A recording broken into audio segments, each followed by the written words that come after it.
Hello guys, this is Aditya Joshi और आज हम एनवायरमेंटल इश्यूज वाला चैप्टर, ये एक ऐसा चैप्टर है जो बहुत अंडररेटेड चैप्टर है। इसको बच्चे ओवरलुक कर देते हैं, इसको बच्चे पढ़ते नहीं है ढंग से, ठीक है। इसको बच्चे इग्नोर कर देते हैं, लेफ्ट आउट कर देते हैं। अब ये बेचारा चैप्टर, इसकी क्या ही गलती है, ठीक है। लेकिन ये ऐसा चैप्टर है जिससे एनसीईआरटी से बहुत सारे क्वेश्चन पूछे जाते हैं नीट एग्जाम में, तो इसलिए आज इसको जल्दी से हम खत्म कर देते हैं। सबसे पहले पोल्यूशन क्या होता है? अनडिजायरेबल चेंज होता है फिजिकल, केमिकल और biological characteristics of air, land, water और सॉइल में, ठीक है। फिजिकल हो सकता है, केमिकल हो सकता है, बायोलॉजिकल हो सकता है, एयर, लैंड, वाटर और सॉइल में। Agents that bring about such undesirable change, इनको कहते हैं पोल्यूटेंट्स। वो एजेंट्स जो ऐसा अनडिजायरेबल चेंज ले आते हैं, चाहे वो फिजिकल हो, केमिकल हो या फिर बायोलॉजिकल हो, उसको कहते हैं pollutants. In order to control environmental pollution, government of India ने एक एक्ट पास किया था 1986 में। उस एक्ट का नाम है एनवायरमेंट प्रोटेक्शन एक्ट। क्या नाम है उसका? Environment protection act. 1986 में वो स्टार्ट हुआ था। ये प्रोटेक्ट कर रहा था क्वालिटी ऑफ एनवायरमेंट को, जैसे कि एयर, वाटर और सॉइल को। अब एयर पोल्यूशन में आ जाते हैं। सबसे पहले एयर रेस्पिरेटरी नीड्स के लिए जरूरी है, बहुत कॉमन सी बात है। और आगे चलो, एयर पोल्यूशन जो है वो लिविंग ऑर्गेनिज्म को इंजरी देता है, वो सारी टाइप के पोल्यूशन देते हैं, कोई ऐसा एक्सक्लूसिव फैक्टर नहीं है। और आगे चलोगे तो देखा है reduce growth yield of crops, premature death of plant हो जाती है, deleteriously effect the respiratory system of humans और एनिमल्स। ह्यूमंस और एनिमल्स के रेस्पिरेटरी सिस्टम में भी बहुत नेगेटिव एडवर्स इफेक्ट आ जाते हैं ह्यूमन पोल्यूशन, एयर पोल्यूशन की वजह से। अब हार्मफुल इफेक्ट्स जो है वो डिपेंड करेंगे कंसंट्रेशन ऑफ पोल्यूटेंट्स पे, ड्यूरेशन ऑफ एक्सपोजर पे और ऑर्गेनिज्म के ऊपर, ठीक है। वो डिपेंड करेंगे कि पोल्यूटेंट जो है वो कितना ज़्यादा कॉन्सेंट्रेटेड है एनवायरनमेंट पे, बहुत ज़्यादा है कि बहुत कम है। सेकेंडली, एक्सपोजर कितनी देर का है, पूरे दिन तुम गंदी हवा में सांस ले रहे हो या तुमने 2 सेकेंड के लिए सांस ली। और तीसरा, ऑर्गेनिज्म, कौन से ऑर्गेनिज्म ने सांस ली, कौन से ऑर्गेनिज्म की बात हो रही है। अब smoke stack thermal power plant के जो होते हैं, स्मेल्टर्स एंड अदर इंडस्ट्रीज जो है particulate and gaseous air pollutants secrete out करते हैं, निकालते हैं। बहुत सारी हार्मलेस गैसेस भी निकालते हैं, हार्मलेस गैसेस भी निकालते हैं, ऐसा नहीं हार्मफुल गैसेस ही निकल रही है, कुछ हार्मलेस गैसेस होती है जैसे नाइट्रोजन, ऑक्सीजन वगैरह। लेकिन ये बात याद रखना, इसके साथ साथ बहुत सारी हार्मफुल गैसेस भी निकलती हैं। तो तुम्हें पता होना चाहिए कि हार्मलेस गैसेस को हार्मफुल गैसेस से सेपरेट करना, पर्टिकुलेट मैटर से सेपरेट करना बहुत एसेंशियल होता है बिफोर वो एनवायरनमेंट में ओपनली स्प्रेड आउट किया जा सके। यहाँ पे आपको इलेक्ट्रोस्टैटिक प्रेसिपिटेटर दिख रहा है, यहाँ पे स्क्रबर दिख रहा है एक, और दूसरा इलेक्ट्रोस्टैटिक प्रेसिपिटेटर दिख रहा है। दोनों के बीच में डिफरेंस आपको डायग्राम से पता चल जाना चाहिए।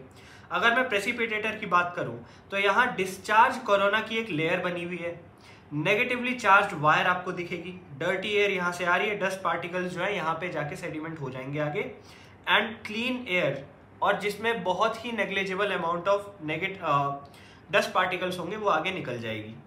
अगर मैं स्क्रबर की बात करूं तो नीचे पर्टिकुलेट मैटर सेटल हो जाएगा, डर्टी एयर यहाँ से जा रही है, ऊपर वाटर लाइम स्प्रे स्प्रेड किया जाता है, वाटर लाइम स्प्रे छिड़का जाता है और ऊपर से क्लीन हवा निकल जाती है। अब ये कैसे काम करते हैं एग्जैक्टली वो हम देखेंगे आगे। Several ways of removing particulate matter होते हैं हमारे पास, लेकिन मोस्ट वाइडली यूज जो है वो है इलेक्ट्रोस्टैटिक प्रेसिपिटेटर, ठीक है। सबसे वाइडली यूज क्या है? Electrostatic precipitator. यहाँ पे क्या होता है, 99% ऑफ पर्टिकुलेट मैटर को ये रिमूव करने की क्षमता रखता है from exhaust of thermal power plant, ठीक है। ये क्या करता है, इलेक्ट्रोड वायर्स होती हैं इसके पास, वो इलेक्ट्रोड वायर मेंटेन करके रखी जाती है सेवरल थाउजेंड वोल्ट्स में। इलेक्ट्रोड वायर होती है जो सेवरल थाउजेंड वोल्ट्स में मेंटेन करके रखी जाती है, जो एक कोरोना प्रोड्यूस करती है। कोरोना मतलब एक लेयर प्रोड्यूस करती है जो इलेक्ट्रॉन्स को रिलीज करेगी, ठीक है। ये इलेक्ट्रॉन्स जो हैं वो डस्ट पार्टिकल्स को से अटैच हो जाएंगे, डस्ट पार्टिकल से ये लेयर अटैच हो जाएंगे, उनसे क्या होगा, नेगेटिवली चार्ज आ जाएगा उनके ऊपर। कलेक्टिंग प्लेट जो है वो ग्राउंड की जाती है, कलेक्टिंग प्लेट होती है जिसको ग्राउंड किया जाता है, वो क्या करेगी, नेगेटिवली चार्ज डस्ट पार्टिकल को फिर अट्रैक्ट करने लग जाएगी। तो इससे क्या होगा, डस्ट पार्टिकल सारे ग्राउंड जो प्लेट है उसमें सेटल होने लग जाएंगे। वेलोसिटी ऑफ एयर जो है प्लेट्स के बीच में वो कम होनी चाहिए, low enough to allow dust to fall. अगर बहुत हाई वेलोसिटी से हवा फेंकोगे तो डस्ट के फॉल होने का, डस्ट के सेटल होने का मौका ही नहीं मिलेगा। तो लो इनफ होनी चाहिए, थोड़ी कम होनी चाहिए वेलोसिटी। स्क्रबर की बात करें अगर, तो स्क्रबर क्या करता है, it removes gases like sulphur dioxide.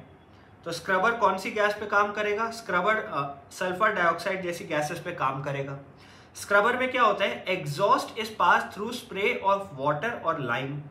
Exhaust जो है एक स्प्रे से पास होता है, वो स्प्रे किस चीज की है, वाटर या लाइम से बनी हुई होती है, ठीक है। जो स्प्रे है स्क्रबर की वो या तो वाटर की होगी या फिर लाइम की होगी। Recently we have realized danger of particulate matter that are very small and cannot be removed by these precipitators। अब हमने ऐसे particulate matter के बारे में पढ़ना चालू किया है जो इतने छोटे हैं, जो इनसे हट भी नहीं सकते, वो हमारी बॉडी में एडवर्स इफेक्ट्स दिखा सकते हैं। According to central pollution control board CPCB, इसकी फुल फॉर्म PYQ में एक बार पूछी गई थी, ठीक है। CPCB central pollution control board, इनके अकॉर्डिंग क्या है, ये वाला पूरा लाइन बहुत इंपॉर्टेंट है क्योंकि ये अगेन एंड अगेन 2 से 3 बार PYQ में पूछी गई है, बोर्ड एग्जाम्स के हिसाब से भी इंपॉर्टेंट है इनफैक्ट। तो CPCB बोलता है पर्टिकुलेट साइज अगर 2.5 माइक्रोमीटर होगा या फिर उससे कम होगा डायामीटर में, ठीक है, कितना, particulate size 2.5 micrometre in diameter और लेस देन दैट, ठीक है, वो रिस्पॉन्सिबल होगा for causing greatest harm to human health. सबसे ज्यादा हार्म इन्हीं पर्टिकुलेट मैटर से ह्यूमन हेल्थ को होगा, ठीक है, PM 2.5 से। These are fine particles that can be inhaled deep into the lungs, बहुत फाइन है, इनहेल करके लंग्स के बिल्कुल अंदर तक ये जाने की क्षमता रखते हैं और ब्रीदिंग और रेस्पिरेटरी सिस्टम्स में दिक्कत ला सकते हैं, इरिटेशन ला सकते हैं, इन्फ्लेमेशन हो सकती है, डैमेज हो सकता है और प्री मैच्योर डेथ तक हो सकती है। तो इसलिए ये याद रखना, इसका पार्टिकुलेट साइज क्या था, 2.5 माइक्रोमीटर इसका पार्टिकुलेट साइज था, ठीक है। और आगे चलो, ऑटोमोबाइल इंडस्ट्री में भी बहुत पोल्यूशन होता है एयर का। तो ऑटोमोबाइल की बात करें तो वहाँ एटमॉस्फेरिक पोल्यूशन मेट्रो सिटीज में बहुत ज़्यादा कर देते हैं ये। नंबर ऑफ व्हीकल इंक्रीज हो चुके हैं जिसकी वजह से एयर पोल्यूशन बढ़ता चला जा रहा है। इनफैक्ट साउंड नॉइज पोल्यूशन भी इसकी वजह से बहुत हो जाता है। प्रॉपर मेंटेनेंस होनी चाहिए ऑटोमोबाइल्स की along with lead free petrol और डीजल। लेड फ्री पेट्रोल और डीजल होना चाहिए। इससे क्या होता है, पोल्यूटेंट्स थोड़े से रिड्यूस किए जा सकते हैं जो वो एमिट करते हैं। कैटालिटिक कन्वर्टर नाम की एक चीज यहाँ लिखी है। Catalytic converter having expensive metals namely platinum palladium. याद रखो कैटालिटिक कन्वर्टर में कौन से 2 मेटल्स होते हैं, प्लैटिनम और पैलेडियम, ठीक है। किसमें, कैटालिटिक कन्वर्टर में। रोडियम भी होता है, क्या होता है, रोडियम भी होता है, वो कैटलिस्ट की तरह यूज होते हैं। इनको फिट किया जाता है ऑटोमोबाइल्स में for reducing emission of poisonous gas. इनको फिट किया जाता है ताकि पॉइजनस गैस का एमिशन कम से कम किया जा सके। Exhaust passes through catalytic converter, unburned hydrocarbons are converted into carbon dioxide and water. जैसे अनबर्न्ड हाइड्रोकार्बन्स जो होते हैं वो जैसे ही इसके थ्रू पास होते हैं वो कार्बन डाइऑक्साइड और वाटर में कन्वर्ट हो जाते हैं। तो तुमने देखा होगा एग्जॉस्ट से पानी गिर रहा है बहुत सारी गाड़ियों के, तो वो यही चीज है। कार्बन मोनोऑक्साइड भी बनती है एंड नाइट्रिक ऑक्साइड भी बनती है, जिनको अगेन चेंज करने की कोशिश की जाती है carbon dioxide and nitrogen gas में। तो याद रखो जो तुम्हारे हाइड्रोकार्बन है उनको तो कार्बन डाइऑक्साइड और वाटर में कन्वर्ट कर दिया, जो कार्बन मोनोऑक्साइड और नाइट्रिक ऑक्साइड गैसेस हैं उनको कन्वर्ट कर दिया कार्बन डाइऑक्साइड और नाइट्रोजन गैस में।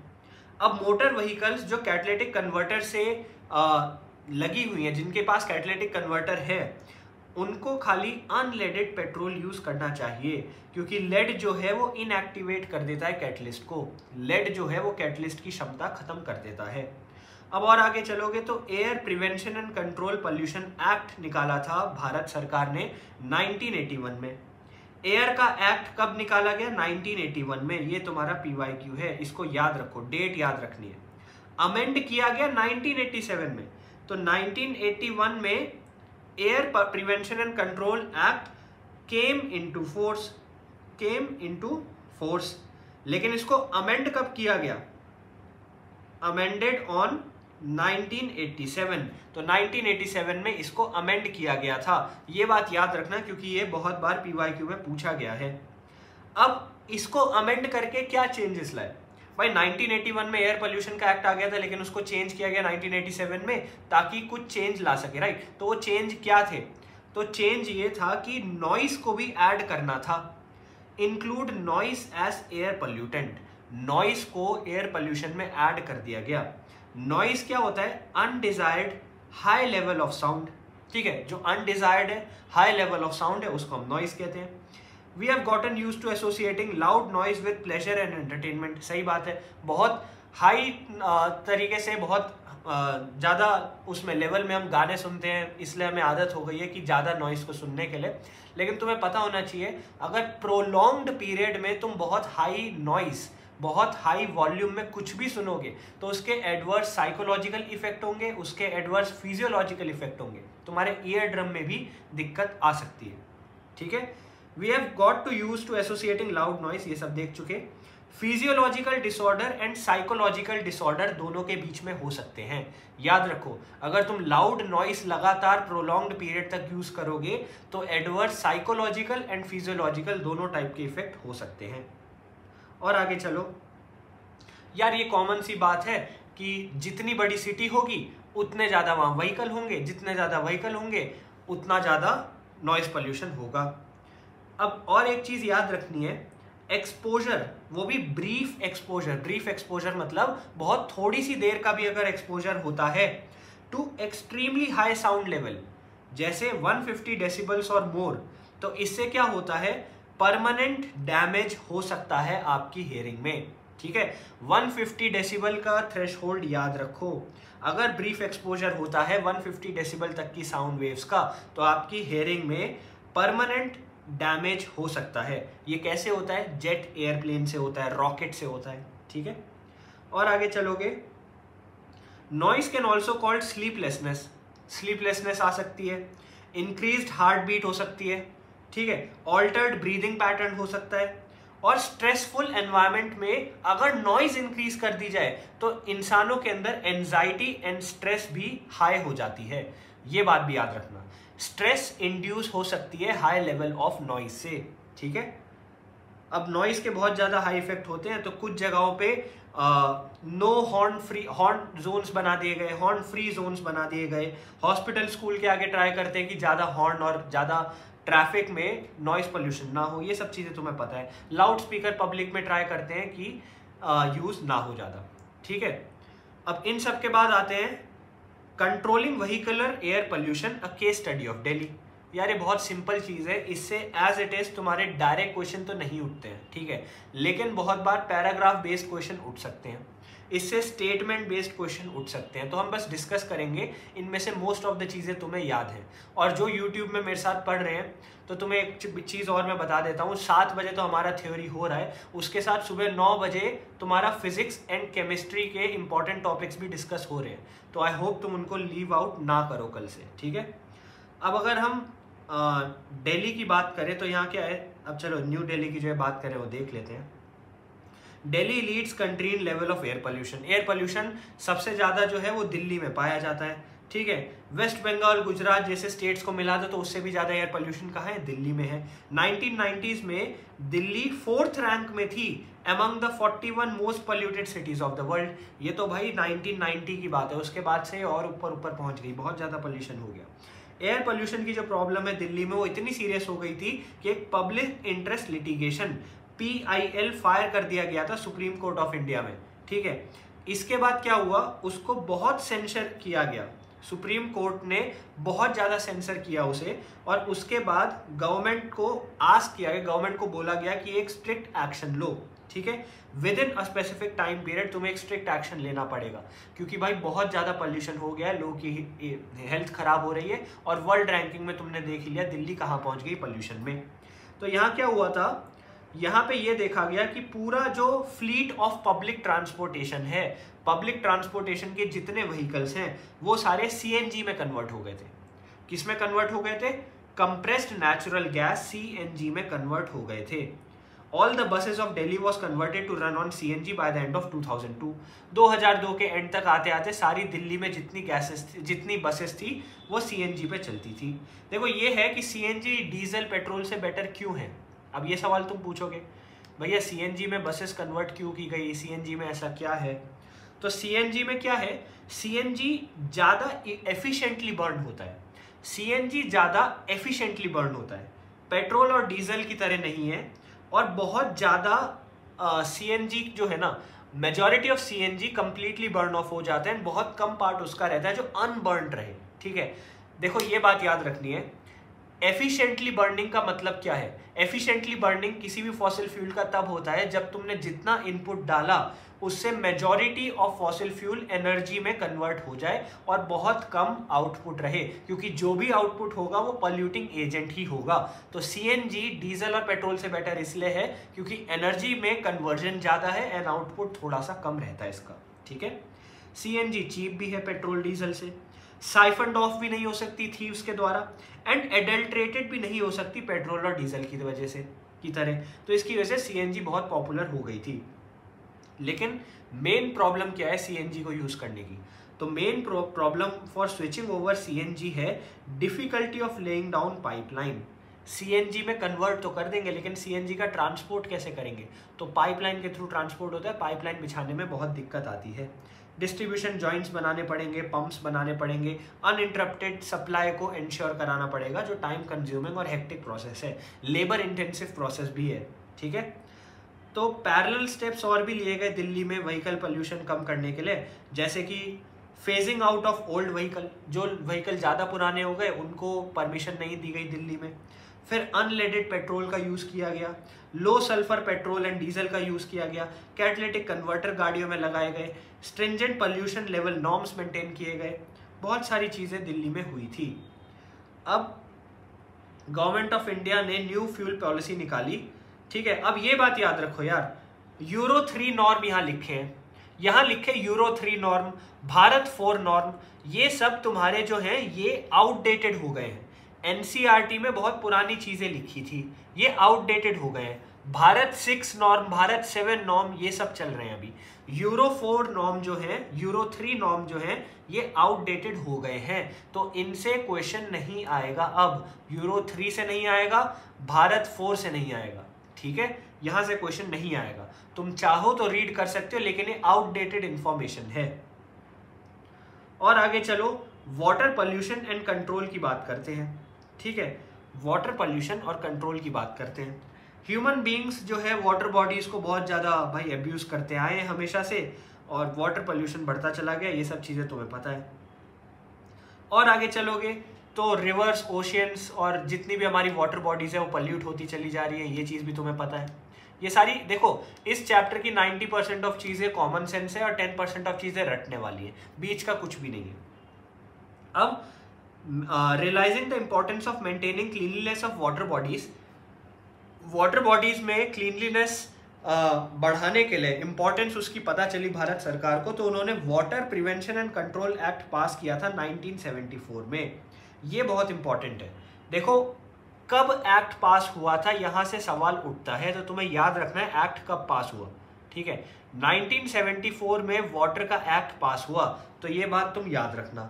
ठीक है, डोमेस्टिक सीवेज और इंडस्ट्रियल एफ्लुएंट्स की बात करें तो हम सब कुछ, हम घर पे जो पानी से यूज़ करते हैं, हम घर पे पानी का जो भी यूज़ है, चाहे कपड़े धोने का हो, खाने बनाने का हो, बर्तन धोने का हो, चीज़ें साफ सफाई करने का हो, सीधा पानी ड्रेन में चला जाता है। उसके बाद क्या होता है, डायरेक्ट नदियों में तो जा नहीं सकता, तो सीवेज की ट्रीटमेंट होती है। ये चीज़ हम ऑलरेडी पहले दूसरे चैप्टर में पढ़ चुके हैं, सीवेज ट्रीटमेंट प्लांट कैसे काम करते हैं।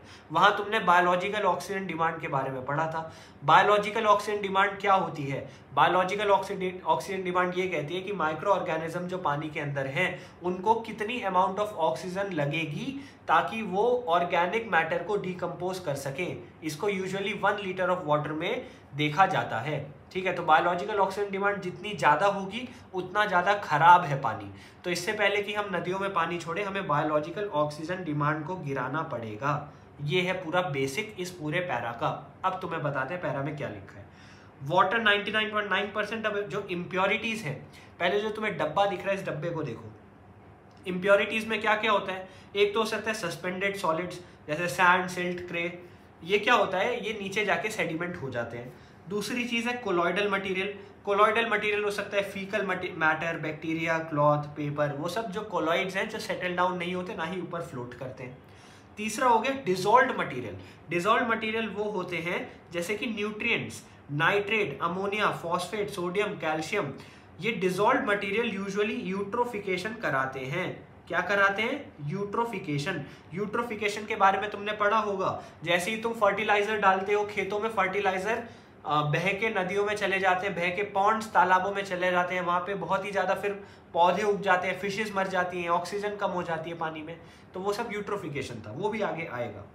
अब यहाँ तुम्हें याद रखनी है सीवेज कैसे कैसे ट्रीट होता है, ये पढ़ लिया। यहाँ पे तुम्हें एक ग्राफ दिख रहा है, इस ग्राफ को ढंग से देख लो। डिसॉल्व्ड ऑक्सीजन सीवेज डिस्चार्ज के समय कम होती है, ठीक है। बायोलॉजिकल ऑक्सीजन डिमांड हाई होती है, ठीक है। बायोलॉजिकल ऑक्सीजन डिमांड हाई हो जाती है। उससे पहले यहां पे जब ग्राफ स्टार्ट हो रहा है, ग्राफ की स्टार्टिंग तुम्हें देखनी है। देखो ग्राफ में 3 चीजें देखनी है, 3 पीक्स तुम्हें देखनी है। ग्राफ में 3 पीक्स देखनी है। पहली चीज, जब तुम डायरेक्शन ऑफ फ्लो बढ़ाते रहोगे सीवेज का, ठीक है, जितनी दूर दूर जाएगा, तो यहां पे तुम्हें याद रखना है डिसॉल्व्ड ऑक्सीजन आगे जाके बढ़ेगी और बायोलॉजिकल ऑक्सीजन डिमांड आगे जाके कम होगी, जो कि अच्छी चीज है। स्टार्टिंग में बीओडी हाई थी, डिसॉल्व्ड ऑक्सीजन कम थी, ठीक है। और आगे चलो, नेक्स्ट पैरा जब तुम पढ़ोगे तो यहां यूट्रोफिकेशन वगैरह के बारे में दिखेगा, जो ये डायग्राम में तुम्हें दिख रहा है। ये डायग्राम में यूट्रोफिकेशन दिख रहा है, एल्गल ब्लूम कहते हैं इसे, एल्गी बहुत ज्यादा उग जाना। ये चीज मैंने तुम्हें ऑलरेडी समझा दी, तो ये पैरा में जो जो लिखा है ये सब हमें आता है, बस एक बार हम इसका ओवरव्यू ले लेते हैं, ठीक है। नाइट्रेट, फॉस्फेट, बहुत सारे अदर न्यूट्रिएंट्स होते हैं, टॉक्सिक मेटल आयंस हो सकते हैं, ऑर्गेनिक कंपाउंड्स हो सकते हैं, डोमेस्टिक सीवेज में बहुत सारी बायोडिग्रेडेबल चीजें भी हो सकती हैं, जैसे ऑर्गेनिक मैटर। ये सब क्या है? ये सब नेगेटिव चीजें हैं जो हमारे सीवेज में पाई जाती हैं, जो हम ऐसे ही छोड़ देते हैं नदियों में, तो इसलिए इनके डिस्चार्ज से पहले इनको ठीक करना जरूरी है। अब एक चीज लिखी है, बायोकेमिकल ऑक्सीजन डिमांड, ठीक है, या फिर बायोलॉजिकल ऑक्सीजन डिमांड भी बोला जाता है इसको, तो कंफ्यूज मत हो जाना। इसका मतलब क्या है? इसका मतलब क्या है, ये चीज मैंने तुम्हें बता दी। और आगे चलोगे तो ये लिखा है, micro organisms involved in biodegradation of organic matter into receiving water body consume a lot of oxygen. ये चीज मैंने तुम्हें बताई भाई। जो तुम्हारे ऑर्गेनिजम्स होते हैं जो पानी के अंदर ये सारे सीवेज वगैरह को ब्रेक डाउन करते हैं, उस ब्रेक डाउन करने वाले ऑर्गेनिजम्स को बहुत ज़्यादा ऑक्सीजन चाहिए होती है। क्या चाहिए होती है? ऑक्सीजन। उसकी वजह से डिसॉल्व्ड ऑक्सीजन में शार्प डिक्लाइन आ जाता है, उसकी वजह से क्या होगा? Downstream from the point of sewage discharge हम चाहते हैं कि बायोलॉजिकल ऑक्सीजन डिमांड कम हो और ऑक्सीजन धीरे धीरे बढ़ती जाए, जो ऊपर तुम्हें ग्राफ में दिख रहा था, ठीक है। और आगे चलोगे तो एक चीज तुम्हें याद रखनी है, सुनो, ये सारी चीज मैं तुम्हें बता चुका हूं और तुम्हें भी इजीली आती है। 3-4 चीजें, की पॉइंट्स याद रखो। पहला की पॉइंट क्या है? अगर डिसॉल्व्ड ऑक्सीजन कम हो जाएगी तो फिशेस वगैरह मरने लग जाएंगी। जितने ऑर्गेनिज्म थे जो लेक्स, रिवर्स के अंदर, वो मरने लग जाएंगे। दूसरी चीज, बायोलॉजिकल ऑक्सीजन डिमांड या बायोकेमिकल ऑक्सीजन डिमांड क्या होती है तुम्हें समझना पड़ेगा। वो है कितनी ऑक्सीजन लगेगी किसी चीज को डिकम्पोज करने के लिए। सिंपल चीज है, अगर ज्यादा ऑक्सीजन लग रही है मतलब ऑर्गेनिक जो हमारा वेस्ट है वो ज्यादा है, इसका मतलब बायोलॉजिकल ऑक्सीजन डिमांड कम होनी चाहिए, ठीक है। तीसरी चीज तुम्हें याद रखनी है, अगर डायरेक्ट सनलाइट वाटर बॉडीज पे नहीं गिरेगी, डायरेक्ट सनलाइट नहीं जा पाएगी, तो सबमर्ज प्लांट्स जो हैं, वाटर के इकोसिस्टम के अंदर जो पौधे हैं वो मरने लग जाएंगे। चौथी चीज तुम्हें याद रखनी है, इकोसिस्टम में जितने ऑर्गेनिज्म होते हैं एक दूसरे में डिपेंडेंट होते हैं, पौधे मरेंगे तो फिशेस मरेंगी, ठीक है। तो इसलिए ये सब चीजें तुम याद रखो, यही यूट्रोफिकेशन का भी बेसिस है, यही बायोलॉजिकल ऑक्सीजन डिमांड का भी बेसिस है, यही एल्गल ब्लूम वगैरह हर चीज का वाटर पोल्यूशन में बेसिस है, ठीक है। अब यहाँ पे एल्गल ब्लूम दे रखा है जो कि प्लैंक्टोनिक या फिर फ्री फ्लोटिंग एल्गी की ग्रोथ होती है। अब यहाँ क्या होता है, डिस्टिंक्ट कलर मिल जाता है वाटर बॉडीज को, तुमने देखा होगा तालाब हरे हो गए, तो ये सब इसकी वजह से होता है। डिटेरियोरेशन ऑफ वाटर क्वालिटी हो जाती है, फिश मोर्टेलिटी बढ़ जाती है, फिशेस मरने लग जाती है, और एक्सट्रीमली टॉक्सिक हो जाता है। कुछ एल्गल ब्लूम्स एक्सट्रीमली टॉक्सिक होते हैं ह्यूमंस के लिए और एनिमल्स के लिए भी। तुमने देखा होगा बहुत सारे फ्लोटिंग प्लांट्स भी दिख जाते हैं यहाँ पे, लेकिन कुछ प्लांट होते हैं जो बहुत सुंदर होते हैं, उसको कहते हैं Eichhornia. Water hyacinth, water hyacinth को एक और चीज बोलते हैं क्या, terror of Bengal. Water hyacinth का कॉमन नेम तुमने पिछले किसी चैप्टर में पढ़ा था, कहाँ पढ़ा था, टेरर ऑफ बंगाल कहते हैं, ठीक है। Water hyacinth, terror of Bengal, ये बहुत ज़्यादा हेल्प करता है यूट्रोफिकेशन में। टेरर ऑफ बंगाल यहाँ नेक्स्ट पेज में तुम्हें दिख जाएगा लिखा हुआ। और आगे चलो, अब यहाँ पे क्या होता है, ये बहुत ज़्यादा पानी में उग जाते हैं, बहुत ज़्यादा जल्दी प्रोलिफरेट करते हैं, ठीक है। हाँ, प्लांट किंगडम में तुमने टेरर ऑफ बंगाल पढ़ा था, बहुत जल्दी जल्दी डिवाइड करता है टेरर ऑफ बंगाल, और वाटर बॉडी को पूरा ऊपर से कवर कर देता है, तो ऑक्सीजन भी नहीं जा पाती, सनलाइट भी नहीं जा पाती, तो पूरा इकोसिस्टम डायनामिक बदल जाता है, पूरा इकोसिस्टम मर जाता है, पौधे जानवर सब मर जाते हैं। अब और आगे चलते हैं, सीवेज वगैरह जो है हो सकता है हॉस्पिटल से भी निकलता हो, तो हॉस्पिटल वगैरह से जो सीवेज निकलता है उनको डायरेक्टली नहीं डालना चाहिए, क्योंकि बीमारियां होती हैं, बहुत सारी आउटब्रेक हो सकती है सीरियस बीमारियों की, जैसे कि डिसेंट्री, टाइफॉइड, जॉन्डिस, कॉलेरा, ये सारी चीज़ें हो सकती हैं जो वाटर बॉर्न होती हैं यूजुअली, तो इसलिए बहुत ध्यान रखना पड़ता है कुछ भी ऐसे डालने से पहले। सेकेंड चीज़ तुम्हें देखनी है, डोमेस्टिक सीवेज के अलावा वेस्ट वाटर जो इंडस्ट्रियल सीवेज से निकलता है, इंडस्ट्रियल वेस्ट वाटर जो होता है, जैसे कि पेट्रोलियम, पेपर मैन्युफैक्चरिंग और मेटल एक्सट्रैक्शन की जो इंडस्ट्रीज होती है, यहाँ से जो सीवेज निकलता है, इनसे मेनली 2-3 चीज़ें होती हैं। पहली चीज़, हैवी मेटल्स ज़्यादा होते हैं, यहाँ पे हैवी मेटल ज़्यादा होते हैं। हैवी मेटल मतलब जिनकी डेंसिटी 5 ग्राम पर सेंटीमीटर क्यूब से ज़्यादा हो, जिनकी डेंसिटी 5 ग्राम पर सेंटीमीटर क्यूब से ज़्यादा हो, जैसे कि मरकरी, कैडमियम, कॉपर, लेड, ये चीज़ याद रखना बहुत इंपॉर्टेंट है। तुम्हें याद रखना है कितनी ज़्यादा होनी चाहिए डेंसिटी, ठीक है। तो इंडस्ट्रीज से एक तो हैवी मेटल निकलते हैं, दूसरा बहुत सारी इंडस्ट्रीज से टेम्परेचर ऑफ वाटर भी बदल जाता है, ये चीज़ तुम आगे जाके पढ़ोगे। बहुत सारी इंडस्ट्रीज गरम गरम सीवेज छोड़ देती हैं, या फिर वाटर जो है नेचुरल इकोसिस्टम का जो टेम्परेचर है वाटर बॉडी का वो भी बदल देती है, उसकी वजह से भी एनिमल्स की लाइफ साइकिल और एनिमल्स के रहने खाने में डिफरेंस आ जाता है, ये चीज़ भी तुम आगे जाके पढ़ोगे। अब यहाँ तुम्हें एक चीज़ है, बायोमैग्निफिकेशन करके एक चीज़ तुम्हें दिख रही है। बायोमैग्निफिकेशन का क्या मतलब है, सिंपल मैं बताता हूँ। अब मैं यहाँ बैठा हूँ, मेरे साथ 10 लोग खड़े हैं लाइन में, हम सबके पास एक एक पेन है, मेरा पेन बगल वाले ने ले लिया, उसके पास हो गए 2 पेन, उसका पेन तीसरे ने ले लिया, उसके पास हो गए 3 पेन, उसका उन सबके पेन चौथे ने ले लिए, चौथे के पास हो गए 4 पेन। तो जैसे जैसे तुम दूर जाते रहोगे नंबर ऑफ पेन पर पर्सन बढ़ते चले जाएंगे, यही होता है बायोमैग्निफिकेशन। बायोमैग्निफिकेशन क्या कहता है, पानी में डीडीटी था, पानी में डीडीटी था, डीडीटी पानी से एक मछली ने खा लिया, अब मछली को एक चिड़िया ने खा लिया, तो क्या हुआ, डीडीटी पानी में जितना था उससे ज्यादा डीडीटी मछली के अंदर होगा, ठीक है। मछली में जितना डीडीटी है उससे ज्यादा डीडीटी मछली को जिस चिड़िया ने खाया उसके अंदर हो जाएगा।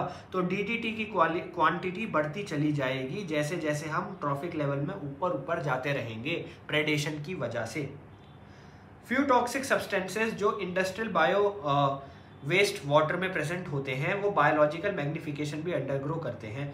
बायोलॉजिकल मैग्निफिकेशन क्या होता है, increase in concentration of toxicant, toxicant की कॉन्सेंट्रेशन बढ़ जाना एट सक्सेसिव ट्रॉफिक लेवल्स, अलग अलग ट्रॉफिक लेवल्स में सक्सेशन बढ़ते चले जाना, इंक्रीज इन कॉन्सेंट्रेशन बढ़ते चले जाना। ये क्यों होता है, क्योंकि टॉक्सिक सब्सटेंस एक्यूमुलेट होते हैं, एक्यूमुलेट होते रहते हैं, मेटाबॉलिज्म के थ्रू या फिर एक्सक्रीशन के थ्रू खत्म नहीं हो जाते हमारी बॉडी से।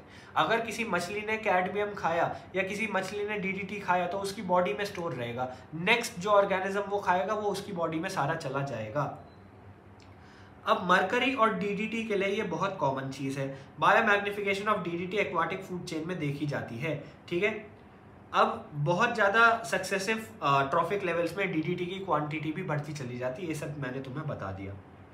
अब हाई कॉन्सेंट्रेशन ऑफ डीडीटी से क्या होता है, डीडीटी की हाई कॉन्सेंट्रेशन से क्या होता है। अच्छा, यहाँ डीडीटी की जब तक बात चल रही है तुम्हें पता है केमिस्ट्री में तुमने डीडीटी का डायग्राम भी पढ़ा है, डीडीटी कैसे बनती है ये भी पढ़ा है, ठीक है। तो याद रखना वो डीडीटी का स्ट्रक्चर क्या होता है।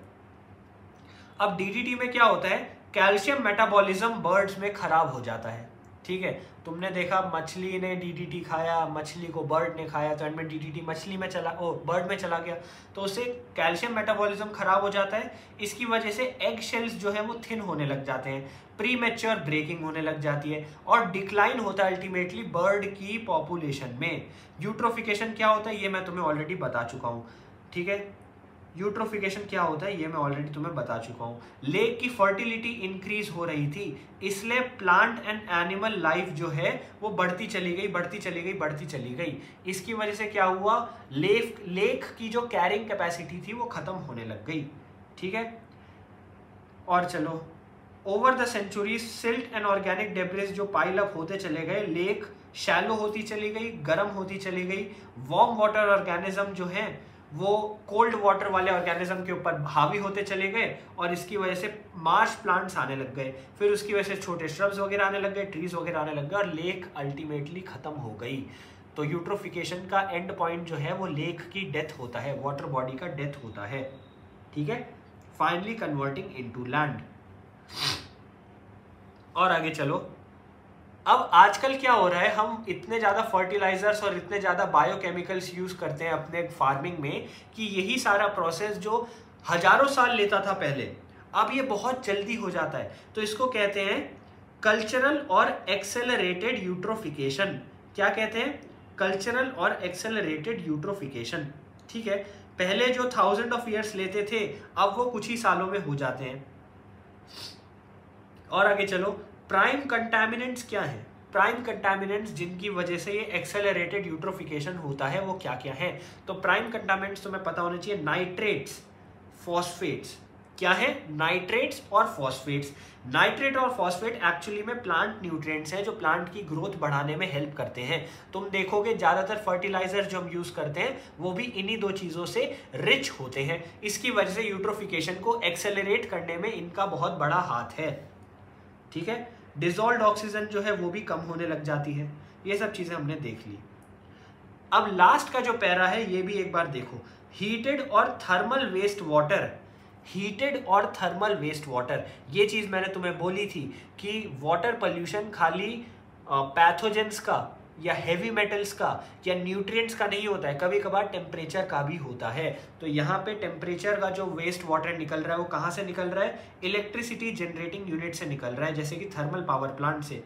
यहाँ पे क्या है, थर्मल वेस्ट वाटर जो होता है वो एलिमिनेट कर देता है या फिर रिड्यूस कर देता है नंबर ऑफ ऑर्गेनिज्म जो हाई टेम्परेचर के लिए सेंसिटिव होते हैं। इसकी वजह से ग्रोथ ऑफ प्लांट्स और फिशेस जो एक्सट्रीमली कोल्ड एरियाज में हो सकते हैं वहां तो ग्रो करें, लेकिन जो मॉडरेट और हॉट एरियाज में होते हैं उनके लिए ये नेगेटिव इफेक्ट करता है, ठीक है। और एक ये भी याद रखना, only after causing damage to indigenous flora and fauna. Indigenous flora and fauna को हेवीली ये हार्म करता है।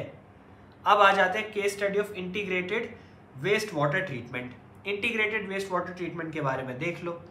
यहाँ पे क्या है, वेस्ट वाटर जो है इंक्लूडिंग सीवेज उसको इंटीग्रेटेड मैनर में ट्रीट किया जा सकता है। इंटीग्रेटेड मैनर में ट्रीट करने के लिए क्या होता है, आर्टिफिशियल और नेचुरल दोनों प्रोसेसेस का यूज होता है। आर्टिफिशियल और नेचुरल दोनों प्रोसेसेस का यूज होता है। इसका एक एग्जाम्पल है अरकाटा। अरकाटा नाम की एक जगह पे यूज हुआ था। कहाँ पे, एक टाउन है उसका नाम है अरकाटा, ठीक है। नॉर्दर्न कोस्ट ऑफ कैलिफोर्निया में ये टाउन है, अरकाटा है जो कि नॉर्दर्न कोस्ट ऑफ कैलिफोर्निया में है।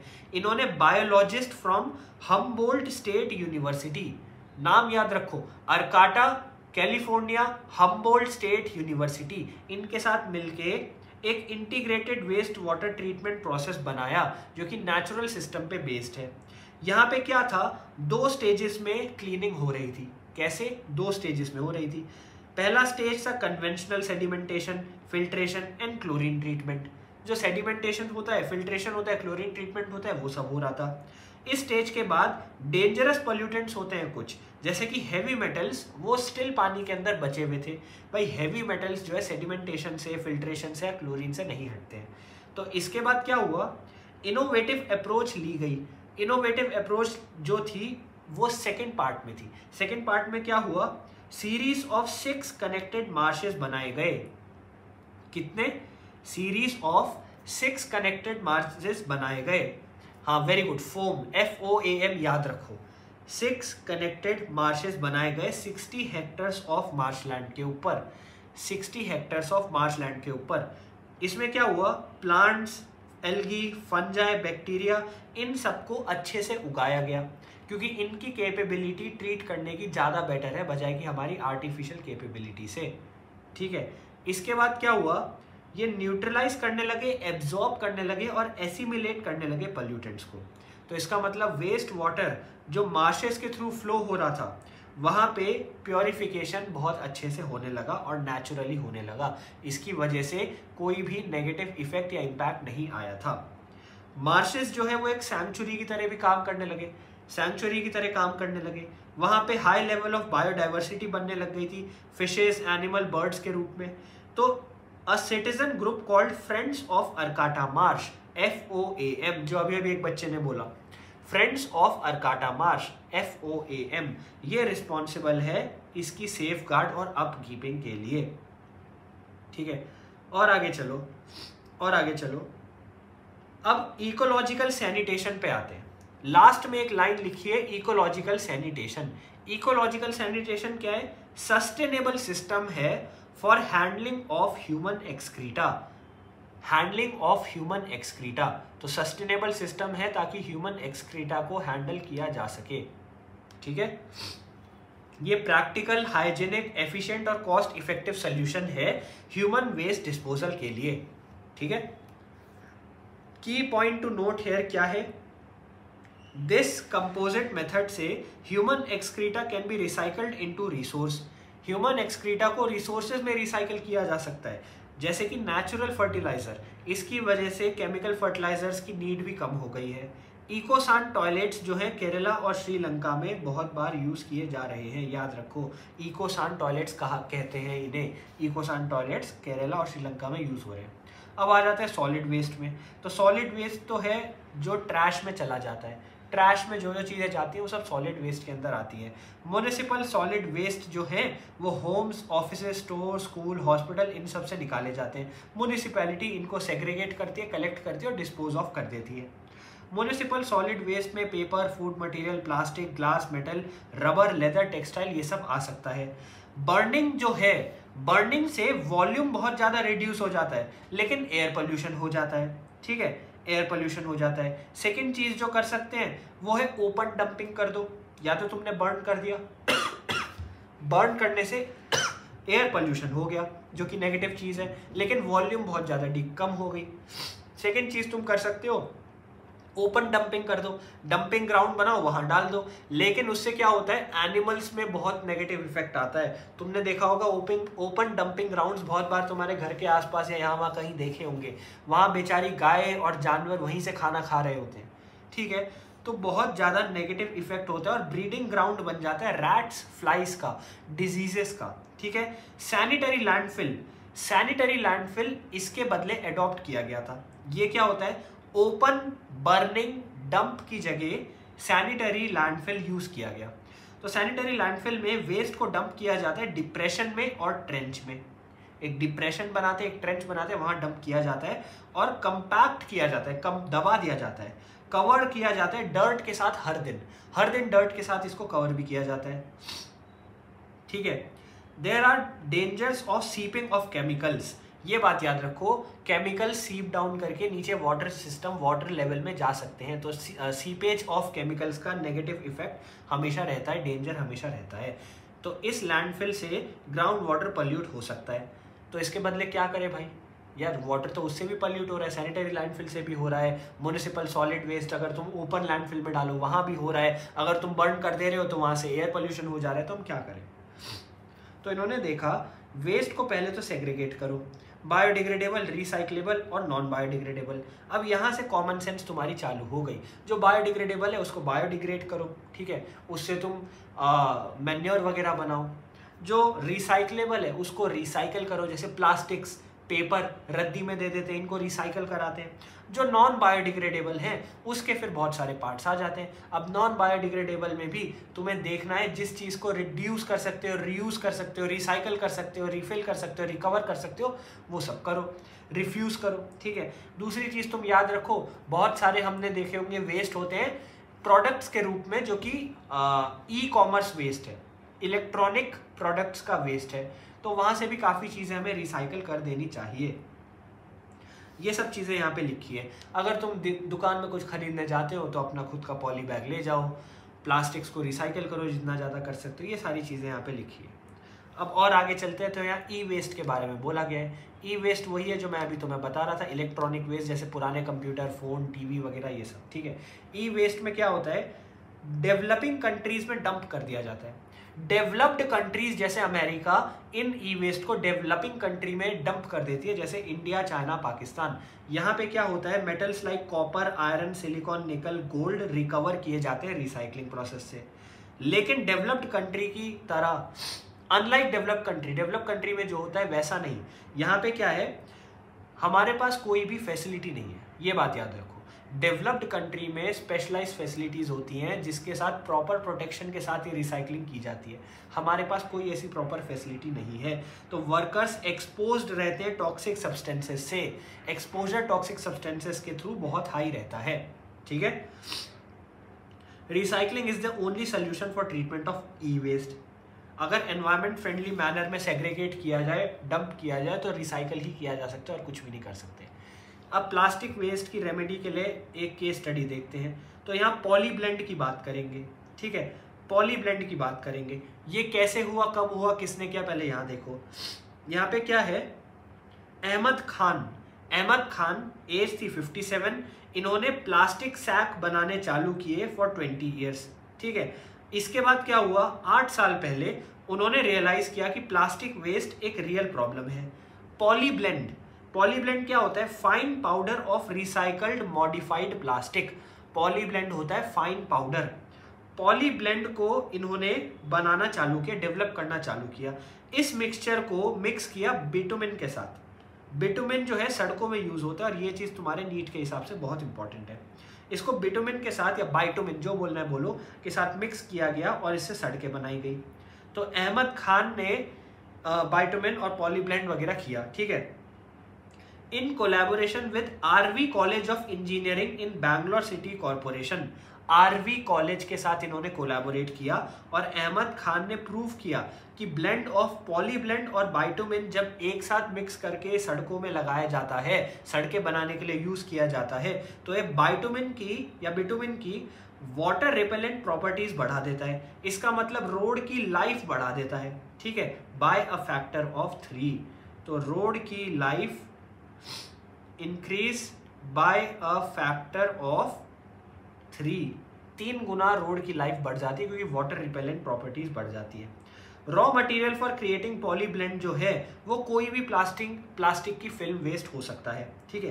प्लास्टिक के वेस्ट के लिए अब क्या होता है, against the price of 0.40 kg rag pickers use करते हैं। Ahmed Khan now offer 6 rupees. भाई इन्होंने क्या किया, रैक पिकर्स जब पन्नियां उठा के उनको बेचने, रिसाइकल करने देते थे तो उनको रेट थोड़ा कम मिलता था। तो अहमद खान भाई साहब उनको थोड़े से ज़्यादा रेट देने लगे ताकि उनसे पॉली ब्लेंड बनाया जा सके, बाइटुमिन बनाया जा सके और फिर अच्छी रोड्स लगाई जा सके। 40 किलोमीटर ऑफ रोड ऑलरेडी बन चुकी थी 2002 में बैंगलोर में, ठीक है। अब और आगे चलते हैं, एग्रोकेमिकल्स और देयर इफेक्ट्स। अब एग्रोकेमिकल्स और इफेक्ट में भी यार तुम्हें पता होना चाहिए, कॉमन सेंस वाली ज़्यादा बातें रहेंगी। बायोमैग्निफिकेशन हो सकता है सबसे पहली चीज़ क्या होगी, बायोमैग्निफिकेशन। इसका मतलब जितने ज़्यादा केमिकल पौधों में रहेंगे उतने ज़्यादा केमिकल हमारी बॉडी में आएंगे। सेकेंड चीज़ यूट्रोफिकेशन, जितना ज़्यादा केमिकल्स होंगे, फर्टिलाइजर्स होंगे, वो सब बह के नदियों में जाएंगे, वो सब बह के पॉन्ड्स में जाएंगे और वहाँ यूट्रोफिकेशन कर देंगे, ठीक है। पेस्टिसाइड्स, फंजीसाइड्स, हर्बिसाइड्स, ये सब बहुत ज़्यादा हम यूज़ करने लग गए थे, केमिकल प्रोडक्ट्स यूज़ करने लग गए थे, टॉक्सिन्स यूज़ करने लग गए थे जो हमारे लिए ही हार्मफुल हैं। बायोमैग्निफिकेशन की वजह से हमारी बॉडी के अंदर आ जाते हैं। यूट्रोफिकेशन के बारे में मैंने तुम्हें बता दिया। अब ऑर्गेनिक फार्मिंग की एक केस स्टडी के ऊपर आ जाते हैं। ऑर्गेनिक फार्मिंग की एक केस स्टडी देख लेते हैं।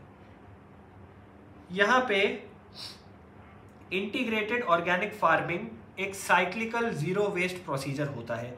Waste product from one process को रिसाइकल करके न्यूट्रिएंट बना दिया जाता है अनदर प्रोसेस के लिए, ठीक है। मैक्सिमम यूटिलाइजेशन ऑफ रिसोर्सेज इसी के थ्रू हो पाता है। रमेश चंद्र दागर, एक आदमी का नाम है रमेश चंद्र दागर, ये सोनीपत का एक फार्मर है।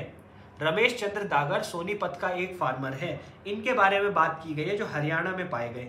यहाँ पे क्या है, इन्होंने बी कीपिंग को, डेयरी मैनेजमेंट को, वाटर हार्वेस्टिंग को, कंपोजिशन को एंड एग्रीकल्चर को एक चेन ऑफ प्रोसेसेस में कंबाइन कर दिया। इंटीग्रेटेड ऑर्गेनिक फार्मिंग करी, इंटीग्रेट कर दिया। इसकी वजह से क्या हुआ, बहुत एक्सट्रीमली इकोनॉमिकल और सस्टेनेबल हो गया।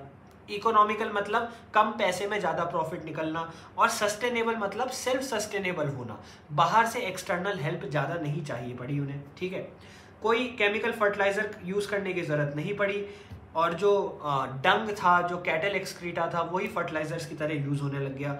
पॉलिनेशन में बीज वगैरह हेल्प करने लग गई थी, ठीक है। तो हर एक चीज़ जो है इनके यहाँ यूज़ होने लग गई। अब दागर हैज़ क्रिएटेड हरियाणा किसान वेलफेयर क्लब।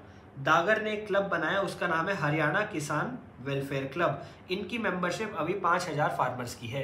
ये पूछा जा सकता है, ठीक है। रमेश चंद्र दागर का नाम पूछा जा सकता है, हरियाणा के थे, ये पूछा जा सकता है। इंटीग्रेटेड ऑर्गेनिक फार्मिंग में इन्होंने काम किया, ये पूछा जा सकता है। और अभी तक इन्होंने कौन से क्लब के पार्ट है, पहली बात तो ये, और क्लब में कितने लोग हैं ये भी पूछे जा सकते हैं। अब आ जाते हैं रेडियो एक्टिव वेस्ट के ऊपर। तो रेडियो एक्टिव वेस्ट में क्या है भाई, न्यूक्लियर वेस्ट जो है, न्यूक्लियर एनर्जी जो है, उनमें सबसे बड़ी प्रॉब्लम्स जो हैं वो दो ही हैं। पहली प्रॉब्लम एक्सीडेंटल लीकेज, जैसे 3 माइल आइलैंड और चेर्नोबिल में हो गई थी, ठीक है। सेकंड है safe disposal of radioactive waste. जो न्यूक्लियर एनर्जी है उसमें दो नेगेटिव पॉइंट्स हैं सबसे बड़े। पहला, लीकेज होने के चांस रहते हैं, और दूसरा, रेडियो एक्टिव वेस्ट को डिस्पोज कैसे करोगे, ठीक है। रेडिएशन जो न्यूक्लियर वेस्ट देता है वो बहुत ज़्यादा डैमेज करता है ऑर्गेनिजम्स को, म्यूटेशंस ला सकता है, ठीक है। म्यूटेशंस ला सकता है बहुत हाई रेट में, हाई डोसेज में हो गया, ठीक है। और अगर हाई डोसेज में हो गया तो आदमी तो मर ही जाएगा। अगर लो डोसेज में हो गया तो बहुत माइन्यूट म्यूटेशंस हो सकती हैं जो over the period of time बढ़ती चले जाएं, और उसकी वजह से ऑफ स्प्रिंग्स में भी वो म्यूटेशन आ सकती हैं, थ्रू आउट जनरेशन जा सकती है। कैंसर जैसी चीज़ें हो सकती हैं, ठीक है। कैंसर सबसे कॉमन चीज़ है जो इससे हो जाता है। Nuclear waste extremely potent pollutant है, बहुत पावरफुल, पोटेंट मतलब पावरफुल, बहुत पावरफुल पॉल्यूटेंट है। तो इसको स्टोर कैसे करें, इसको डिस्पोज ऑफ कैसे करें, वो हमें देखना पड़ेगा। न्यूक्लियर वेस्ट की स्टोरेज के लिए आफ्टर सफिशिएंट प्री ट्रीटमेंट, पहले तो प्री ट्रीटमेंट जरूरी है, ऐसे डायरेक्ट नहीं करना। तो आफ्टर सफिशिएंट प्री ट्रीटमेंट इसको सूटेबल शील्डेड कंटेनर में करना है। कैसे? शील्डेड कंटेनर में रॉक्स के अंदर जाके दफना देना है, 500 metre below the earth surface. कितना? 500 metre below the earth surface हमें कर देना है। अब आ जाते हैं ग्रीन हाउस इफेक्ट और ग्लोबल वार्मिंग में। अब ये चीज़ तुम्हें पता है भाई, ग्लोबल वार्मिंग क्या होती है, ग्रीन हाउस इफेक्ट क्या होता है, क्यों बढ़ता चला जा रहा है, ठीक है। तो ये बहुत कॉमन चीज़ें हैं, वही मैं कह रहा हूँ 90% ऑफ चीज़ें कॉमन सेंस है, 10% तुम्हें रटनी है, that's it. Green house effect derive किया गया एक फिनोमिनन से जो ग्रीन हाउस में होता है। सिंपल चीज़ है, टेम्परेचर बढ़ता चला जाता है। ग्रीन हाउस में क्या होता है, ग्रीन हाउस में वो पैनल्स लगे होते हैं कांच के, जो अंदर लाइट आती है, फिर उसको अंदर ही अंदर रिफ्लेक्ट कराते रहते और अंदर टेम्परेचर बढ़ता चला जाता है, ठीक है। Greenhouse warms up very much inside a car that has been parked for sun. मतलब ग्रीन हाउस जो है वो गर्म हो जाता है उसी तरह जैसे एक गाड़ी गर्म हो जाती है धूप में। अब यहाँ पे एक डायग्राम दिया है, जो डायग्राम तुम्हें यही चीज़ समझा रहा है कैसे कैसे रिपीटेड रिफ्लेक्शन हो रहे हैं अंदर ही अंदर, और उसकी वजह से सनलाइट बाहर नहीं जा पा रही तो ग्रीन हाउस हो जा रहा है, ठीक है। Green house gases absorb long wave infrared radiation. किनको एब्जॉर्ब करती है green house gases? Long wave infrared radiation. दोबारा सुनो, लॉन्ग वेव इंफ्रारेड रेडिएशन को करती है, ठीक है। उनको दोबारा एमिट करती है, दोबारा एब्जॉर्ब, दोबारा एमिट करते करते रिफ्लेक्ट होता रहता है। और आगे चलो, it is surprising to know without greenhouse तो हमारा टेम्परेचर अर्थ का -18 डिग्री सेल्सियस हो जाता। तो ग्रीन हाउस नेगेटिव चीज़ नहीं है भाई, ग्रीन हाउस इफेक्ट नहीं होता तो टेम्परेचर हमारी अर्थ इनहैबिटेबल नहीं रह पाती, हमारी अर्थ का टेम्परेचर -18 डिग्री सेल्सियस पहुंच जाता, ठीक है। हमारा प्रेजेंट एवरेज है 15 डिग्री सेल्सियस का। अब क्या होता है, क्लाउड्स और गैसेस जो है वो रिफ्लेक्ट करते हैं 1/4 ऑफ इनकमिंग सोलर रेडिएशन को। सबसे पहली चीज जो है, इनकमिंग सोलर रेडिएशन जो होता है 1/4 उसका पहले ही रिफ्लेक्ट हो जाता है। एब्जॉर्ब करती है some of it, but almost half of incoming solar radiation earth की सरफेस पे पहुंच जाता है। ऑलमोस्ट हाफ सोलर रेडिएशन जो है अर्थ की सरफेस पे पहुंच जाता है, 1/4 रिफ्लेक्ट हो जाता है, कुछ एब्जॉर्ब हो जाता है। स्मॉल पोर्शन जो है वो रिफ्लेक्ट बैक हो जाता है। अर्थ की सरफेस जो है वो री एमिट करती है हीट को, अर्थ की सरफेस री एमिट करती है हीट को in the form of infrared radiation. Infrared radiation के फॉर्म में री एमिट किया जाता है। अब इसकी वजह से क्या होता है, part of it does not escape into space. जो री एमिटेड हीट है वो सारी स्पेस में नहीं जाती है। एटमॉस्फेरिक गैसेस जैसे कि कार्बन डाइऑक्साइड, मीथेन वगैरह एब्जॉर्ब कर लेती है बहुत सारा फ्रैक्शन। इसकी वजह से क्या होता है, वो दोबारा गैसेस हीट को रेडिएट करती हैं, वो रेडिएटेड हीट दोबारा सरफेस पे आती है, वहां से दोबारा ऊपर जाती है। तो ये चीज तुम्हें याद रखनी है, ये चीज यहाँ डायग्राम में तुम्हें दिख रही थी, ठीक है। Cycle repeated many times. Carbon dioxide, methane जो है वो कॉमनली ग्रीन हाउस गैसेस कहलाती है, रिस्पॉन्सिबल होती है ग्रीन हाउस इफेक्ट के लिए। Increase of green house effect जो है वो ग्लोबल वार्मिंग में हेल्प कर रहा है, और इसकी वजह से अर्थ का टेम्परेचर इंक्रीज हो गया 5 सेंचुरी में 0.6 डिग्री सेल्सियस में। 3 डेकेड, लास्ट के 3 डेकेड में ही हुआ है ये ज़्यादा से ज़्यादा। यहाँ पे तुम्हें एक डिस्ट्रीब्यूशन दिख रहा है वेरियस ग्रीन हाउस गैसेस का, ये तुम पाई चार्ट ढंग से देखो। सबसे ज़्यादा कार्बन डाइऑक्साइड, सेकेंड नंबर पे मीथेन्स।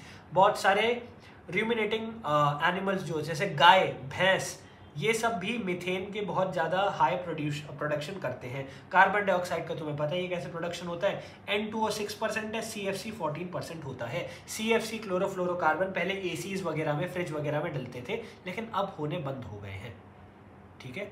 अब यहाँ ओजोन होल की भी बात तुम करोगे आगे जाके, और आगे चलो। पहले 3 डेकेड्स में 0.6 डिग्री सेल्सियस से हमारा टेम्परेचर बढ़ चुका है, जो कि बहुत बड़ी चीज़ है। हमारा जो इंक्रीज इन टेम्परेचर है वो पोलर आइस कैप्स को मेल्ट करने में बहुत हाईली वो है, हेल्पफुल है। भाई टेम्परेचर बढ़ गया तो पोलर आइस कैप जो है वो पिघल रहे हैं, उसकी वजह से सी लेवल बढ़ रहा है, सी लेवल बढ़ रहा है तो फ्लड्स भी आ सकते हैं। लेवल ऑफ सी जो है वो राइज कर रहा है, ठीक है। और आगे चलो, ग्लोबल वार्मिंग को कैसे रोका जा सकता है, तो यार ये तो 4th क्लास का क्वेश्चन है, ग्लोबल वार्मिंग को कैसे रोके। तो ग्लोबल वार्मिंग को रोकने के बहुत तरीके हैं, पेड़ उगाओ और ह्यूमन पॉपुलेशन की ग्रोथ कम कर दो, और क्या क्या भाई, गाड़ियाँ कम चलाओ, कार पूलिंग करो। भाई ग्लोबल वार्मिंग कैसे रोकोगे वो तुम अपने हिसाब से देख सकते हो, 4th क्लास का क्वेश्चन है। अब आ जाते हैं ओजोन डिप्लीशन और स्ट्रेटोस्फेयर। ओजोन डिप्लीशन में आ जाते हैं, ठीक है। अब क्या होता है, ओजोन 2 टाइप की होती है, good ozone, bad ozone. Good ozone जो होती है और बैड ओजोन जो होती है, बैड ओजोन लोअर एटमॉस्फेयर में होती है, गुड ओजोन जो है वो स्ट्रेटोस्फेयर में होती है, जो कि अपर एटमॉस्फेयर होता है। ये चीज़ याद रखो। गुड ओजोन जो है शील्ड की तरह काम करती है। अच्छा, बैड ओजोन बैड क्यों है, क्योंकि वो पॉइजनस होती है, याद रखना, ठीक है। अब रेडिएशन फ्रॉम सन जो है, यूवी रेस को जो है वो हाईली वो रिफ्लेक्ट बैक कर देती है। देखो, ओजोन लेयर यूवी रेस से हमें प्रोटेक्ट करती है। यूवी रेस बहुत ज़्यादा इंजीरियस होती है हमारी हेल्थ के लिए, लिविंग ऑर्गेनिजम्स के लिए, क्योंकि हमारा डीएनए एंड प्रोटीन जो है वो यूवी रेस को प्रिफरेंशियली एब्जॉर्ब कर सकता है। मतलब बाकी रेस के बजाय यूवी रेस, इंफ्रारेड रेस को, अल्ट्रावायलेट रेस को हमारा डीएनए और प्रोटीन एब्जॉर्ब कर लेता है। इसकी वजह से क्या होता है, उनकी हाई एनर्जी केमिकल बॉन्ड्स को ब्रेक कर देती है। केमिकल बॉन्ड्स ब्रेक हो जाएंगे तो हमारे अंदर म्यूटेशंस हो सकती है, कैंसर भी हो सकता है। थिकनेस ऑफ ओजोन की बात करें तो ground to the top of the atmosphere is measured in the terms of Dobson unit. कैसे मेजर करते हैं थिकनेस को, Dobson unit, DU, Dobson unit, याद रखना। ये एक PYQ है, लेकिन बहुत पहले पूछा था, बहुत पहले 2000 समथिंग में। ओजोन लेयर का यहाँ पे तुम्हें एक छेद दिख रहा है, डॉब्सन यूनिट की तरह से हम थिकनेस को देखते हैं। एंटार्क्टिका के ऊपर इसका एक छेद है, नासा ने ये फोटो दी थी। ओजोन गैस जो है वो कंटिन्यूसली फॉर्म होती रहती है यूवी रेस से, ठीक है। और अगर हम और बात करें तो मॉलिक्यूलर ऑक्सीजन बन जाता है। देखो यूवी रेस क्या है, मॉलिक्यूलर ऑक्सीजन बना देती है। पोलर मॉलिक्यूल्स बनते हैं, मॉलिक्यूलर ऑक्सीजन बनती है, ये सब तुम्हें केमिस्ट्री में पढ़ा होगा, ठीक है। यहाँ क्या होता है, मॉलिक्यूलर ऑक्सीजन के साथ रिएक्ट करती है यूवी रेस, इसकी वजह से मॉलिक्यूलर ऑक्सीजन डिवाइड कर जाते हैं, डिग्रेड कर जाते हैं। अब क्या होता है, there should be a balance between production and degradation of ozone. Production और डिग्रेडेशन के बीच में एक बैलेंस होना चाहिए। बैलेंस जो है वो ख़राब हो चुका है, क्योंकि CFC जैसी चीज़ें हम बहुत ज़्यादा सिक्रीट करने लग गए। रेफ्रिजरेंट्स में CFC यूज़ होता था, AC में यूज़ होता था, यहाँ तक कि एयरप्लेन्स में भी यूज़ होता था। ठीक है, अब क्या होता है, इन स्ट्रेटोस्फेयर UV रे act on them releasing calcium ion. CFC पे एक्ट करती है UV रे, कैल्शियम आयन, कैल्शियम एटम निकाल देती है। कैल्शियम डिग्रेड कर देता है ओजोन को, ताकि मॉलिक्यूलर ऑक्सीजन अलग हो जाए। मॉलिक्यूलर ऑक्सीजन अलग हो जाए, ये लास्ट का पैरा इंपॉर्टेंट है। ठीक है, मॉलिक्यूलर ऑक्सीजन जब अलग हो जाती है तो वो एटम्स जो है वो कैटलिस्ट की तरह एक्ट करते हैं। अब कैल्शियम एटम जो है वो कंज्यूम नहीं होता किसी भी रिएक्शन में। कैल्शियम एटम जो है वो खाली कैटलिस्ट की तरह एक्ट करते हैं, वो कंज्यूम नहीं होता है। अब जब मॉलिक्यूलर ऑक्सीजन बन गई तो 3 मॉलिक्यूलर ऑक्सीजन मिलके O3 बना सकते हैं। ठीक है, CFC अगर हम ऐड करेंगे स्ट्रेटोस्फेयर में तो परमानेंट और कंटिन्यूइंग इफेक्ट होगा ओजोन लेवल में। परमानेंट और कंटिन्यूइंग इफेक्ट होगा ओजोन लेवल में। ये चैप्टर खत्म ही होने वाला है, अंतिम सांसें ले रहा है। ठीक है, और आगे चलो। ओजोन होल हो गया अंटार्कटिका के ऊपर, ये सब चीज़ें हमें पता है। अब आते हैं ओजोन रेडिएशन वेवलेंथ जो है शॉर्टर देन UVB जो होती है वो ऑलमोस्ट कंप्लीटली एब्जॉर्ब हो जाती है अर्थ एटमॉस्फेयर में, given that ozone layer is intact. अगर ओजोन लेयर इंटैक्ट रहेगी तो UVB से छोटी रेडिएशन जो भी है, छोटी वेवलेंथ वाली रेडिएशन जो है कंप्लीटली एब्जॉर्ब हो सकती है। लेकिन UVB जो है वो डैमेज करती है DNA को, म्यूटेशन ला सकती है। यही चीज़ मैंने ऊपर बोली थी, म्यूटेशन, कैंसर, ये सब हो सकता है। स्किन डैमेज हो सकता है, skin cells, variation of skin cancer. Human आई में अगर UVB रेडिएशन हो जाए, अगर हमारी आईज UVB रेडिएशन को एब्जॉर्ब कर ले या हाई डोसेज ऑफ UVB मिल जाए तो स्लो ब्लाइंडनेस हो जाती है। इन्फ्लेमेशन ऑफ कॉर्निया, कॉर्निया जो है इन्फ्लेम हो जाता है, तो इन्फ्लेमेशन ऑफ कॉर्निया को कहते हैं स्लो ब्लाइंडनेस। कैटरैक्ट जैसी चीज़ें भी हो सकती हैं, परमानेंटली डैमेज भी हो सकता है कॉर्निया। तो UVB रेडिएशन हमारी अर्थ में ज़्यादा आ रहा है क्योंकि ओजोन में होल हो चुका है। और आगे चलते हैं। मॉन्ट्रियल प्रोटोकॉल बनाई गई ओजोन डिप्लीशन को रोकने के लिए, मॉन्ट्रियल प्रोटोकॉल बनाई गई। मॉन्ट्रियल प्रोटोकॉल मॉन्ट्रियल में साइन हुई थी, जो कि कनाडा में है, 1987 में। कब साइन हुई? 1987 में। इफेक्टिव कब हुई? 1989 में। मैच द फॉलोइंग पूछ लेते हैं तुम्हें ईयर्स के हिसाब से, तो याद रखना। एमिशन ऑफ ओजोन पे कंट्रोल लाने के लिए इसका यूज़ किया गया था, और इसके बाद काफ़ी सारे इफेक्ट्स और भी लाए गए, जैसे कि CFC वगैरह का एमिशन कम कर देना। अब आ जाते हैं degradation by improper resource utilisation and maintenance. अब इम्प्रॉपर रिसोर्स यूटिलाइजेशन हम करते हैं, जैसे सबसे पहले हो गया सॉइल इरोजन डेजर्टिफिकेशन। अब जो भी चैप्टर बचा है वो कॉमन सेंस वाला है, जो भी चैप्टर कॉमन सेंस वाला है। अब सॉइल इरोजन डेजर्टिफिकेशन, भाई सॉइल इरोजन रोकने के लिए हमें क्या करना है? हमें अनरिस्ट्रिक्टेड ग्रेजिंग रोक देनी है, ओवर कल्टीवेशन रोक देना है, डिफॉरेस्टेशन खत्म कर देना है, पुअर इरिगेशन प्रैक्टिसेस खत्म कर देनी है। और इसकी वजह से इसकी जगह हमें क्या करना है? हमें सॉइल इरोजन रोकने के लिए पेड़ उगाने हैं। हमें सॉइल इरोजन रोकने के लिए ट्राई करना है कि हम अपने जो एनवायरनमेंट है उसमें कारपेट ऑफ ग्रास जो है उसको रिमूव ना करें। तुमने बहुत बार देखा होगा हम ग्रास को उखाड़ देते हैं, हम छोटे छोटे पौधों को उखाड़ देते हैं, जबकि उनकी रूट्स ही सॉइल को बाइंड करके रखती हैं। ये सब चीज़ें तुम याद रखो। सेकेंड चीज़ है वाटर लॉगिंग और सॉइल सैलिनिटी। वाटर लॉगिंग मतलब पानी का इकट्ठा हो जाना। इरिगेशन विदाउट प्रॉपर ड्रेनेज अगर हो तो ये चीज़ हो जाती है, वाटर लॉगिंग हो जाती है। क्रॉप्स में तो इफेक्ट आता ही है, लेकिन वाटर लॉगिंग की वजह से सॉइल के अंदर जो सॉल्ट है वो सरफेस पे आ जाता है। Draw salt to the surface of the soil. Salt फिर ऊपर डिपॉजिट हो जाता है थिन क्रस्ट ऑफ लैंड में। तुमने देखा होगा बहुत ज़्यादा बारिश होती है और पानी कहीं भर जाता है, तो उसके बाद जब पानी इवेपोरेट होता है तो ऊपर सॉल्ट की लेयर दिख जाती है कभी कभार। तो उसी की इन्होंने बात की। थिन क्रस्ट की तरह लैंड के ऊपर एक सॉल्ट की लेयर बन जाती है, वो प्लांट्स की रूट में बनने लग जाती है, और इसकी वजह से सॉइल में सॉल्ट का कंटेंट भी बढ़ जाता है, प्लांट्स की रूट को हार्म भी होने लग जाता है। ठीक है, ग्रोथ ऑफ क्रॉप्स को भी कम कर देता है। वाटर लॉगिंग और सॉइल सैलिनिटी जो है वो ग्रीन रेवोल्यूशन की वजह से आई है। ग्रीन रेवोल्यूशन के बाद ही ये ज़्यादातर हमें देखने को मिली थी। डिफॉरेस्टेशन की बात करते हैं, सिंपल चीज़ है, पेड़ बहुत ज़्यादा हम काट रहे हैं, पेड़ों की अच्छी बातें हम सबको पता है, ये तो यार डिस्कस करने वाला पॉइंट भी नहीं है। और आगे चलो। At the beginning of 20th century forest जो है 30% ऑफ लैंड को कवर करते थे इंडिया की, लेकिन एंड ऑफ सेंचुरी में आते आते 21.54% हो चुका है। पहले 30% ऑफ लैंड था, अब 21.54% हो चुका है।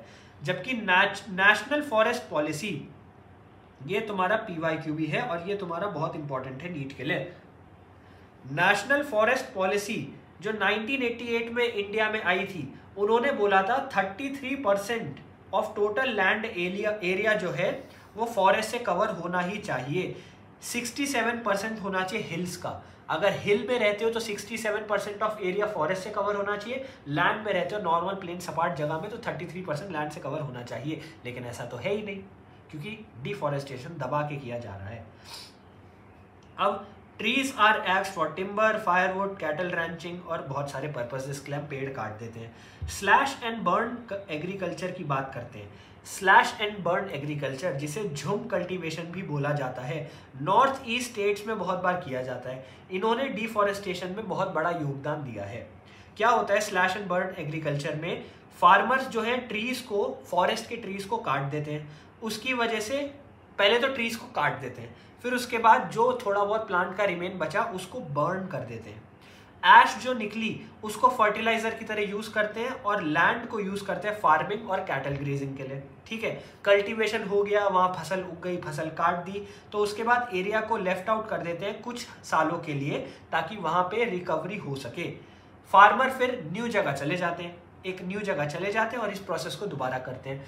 तो अगर तुमसे पूछे कि भाई झुम कल्टीवेशन और स्लैश एंड बर्न एग्रीकल्चर कैसे होता है, तो तुम्हें अब आ जाना चाहिए। नॉर्थ ईस्ट इंडिया में बहुत ज़्यादा होता है। यहाँ क्या होता है, फार्मर पहले जंगल में जाता है, वहाँ पे जंगल में थोड़े पेड़ काट देता है, जो बचे हुए थोड़े पौधे वौधे होते हैं उनको जला देता है। जलाने के बाद वो जगह होती है सपाट, वहाँ पे उगाता है वो अपने पौधे, और जो ऐश निकली थी, राख निकली थी, उसको वो खुद यूज करता है फर्टिलाइजर की तरह।